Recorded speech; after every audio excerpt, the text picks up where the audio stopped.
Back in October, for update 229, Hacker was buffed substantially, and I've still not had the chance to really cover those changes, which is a crying shame because honestly, after the update, it and its copycat Pocket ECM variation have become some of, if not the most potent playstyles in the game, especially when playing in a group. So, let's explore what exactly those changes entailed, why it's such a big deal, and how Hacker's Pocket ECM is now single-handedly dominating the meta in 2023. So I think one of the reasons why so few people were talking about Hacker immediately after the update is that the fixes were hard to wrap your head around from their description in the patch notes. Let me first explain the nature of the buffs to better understand why they changed so much about how Hacker can be played. To make things clearer, I'm going to split the changes into 4 categories. First, the Pocket ECM has been changed to apply its 6-second stun effect repeatedly over its 6-second duration at a 1-second time interval. For reference, in the past, this would apply once upon activation for 6 seconds total, meaning the duration of the stun has been increased by roughly 5 to 6 seconds, assuming that the target remains within the jammer's active radius. Secondly, the way the feedback functions has also changed over its duration.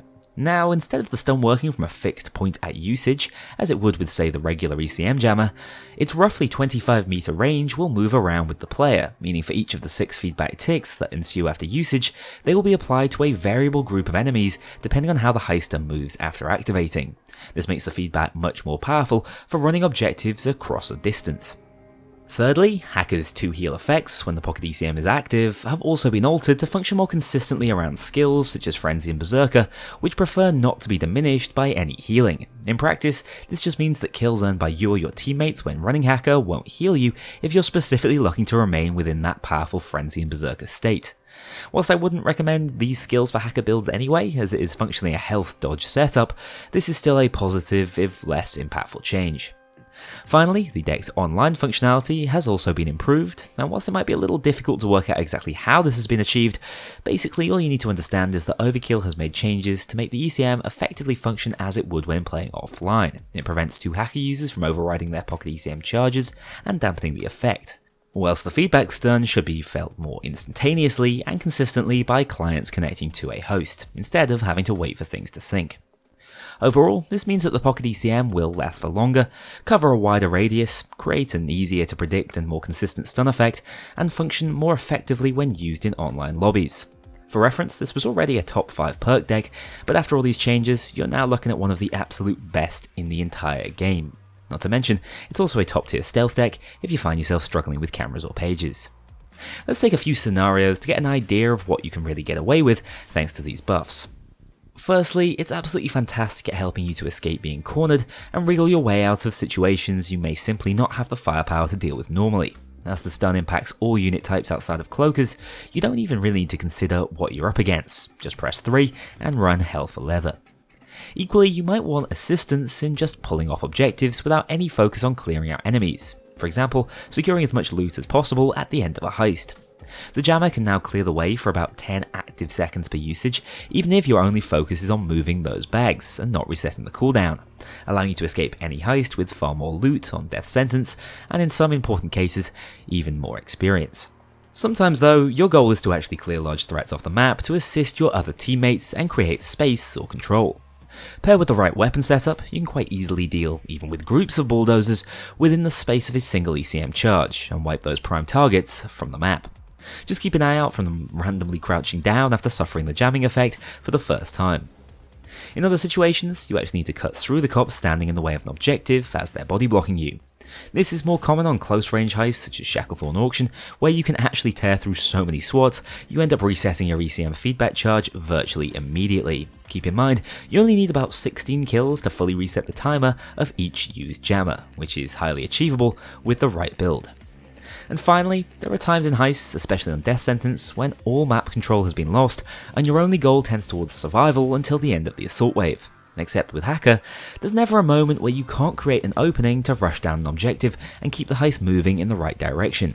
This can be seen here on Bullock's Mansion, where I'm able to push against a pretty intense wave of cops to light the flare despite it being an apparent suicide rush with no outdoor cover. When you get used to how much you can push the envelope with Hacker, the impossible becomes absolutely possible. Outside of maybe an FAK spamming leech setup, I can't think of many other perks that could take on a maneuver like this in relative safety, and the beauty of it is, it sets up for a holdout objective during a time when holding out is most likely the dominant strategy anyway. The alternative being having to wait for the fade, only to get caught out by the next assault wave by the time the escape arrives.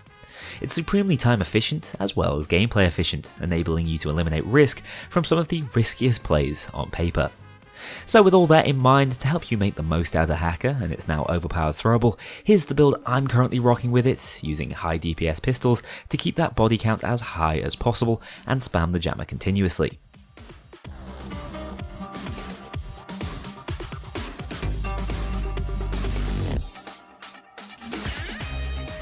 Now, I generally prefer the copycat variant with the 1-1-1-21 setup because I'd rather trade dodge for health, as I just think that health is the more consistent stat to have, but both are exceptionally powerful and should be considered depending on your ideal playstyle of choice. In fact, I'd really recommend giving Kevkild's build a try, as he was one of the first I saw online testing out this new and improved Hacker, and I've also had a ton of fun using his setup. Link to that video in the description. Honestly, it's one of the strongest builds I've ever had the pleasure of using.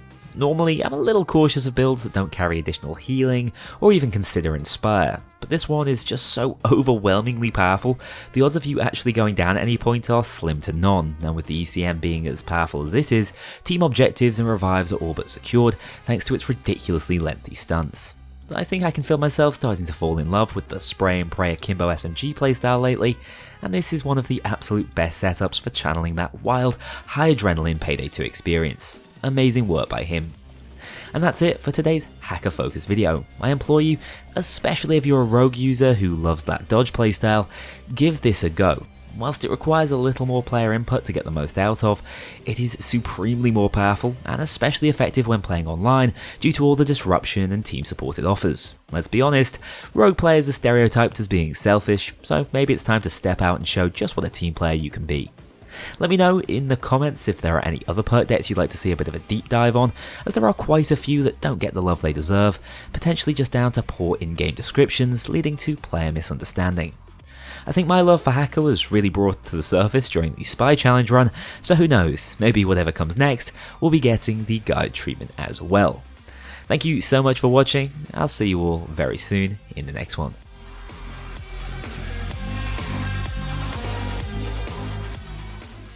A huge thank you to my dedicated Patreon backers. If you want to join this crew in going infamous, check out the link below and pledge as little as $2 to see your name in the credits, or get 24-hour early access to future videos and vote on upcoming content. Take care, I'll see you all soon.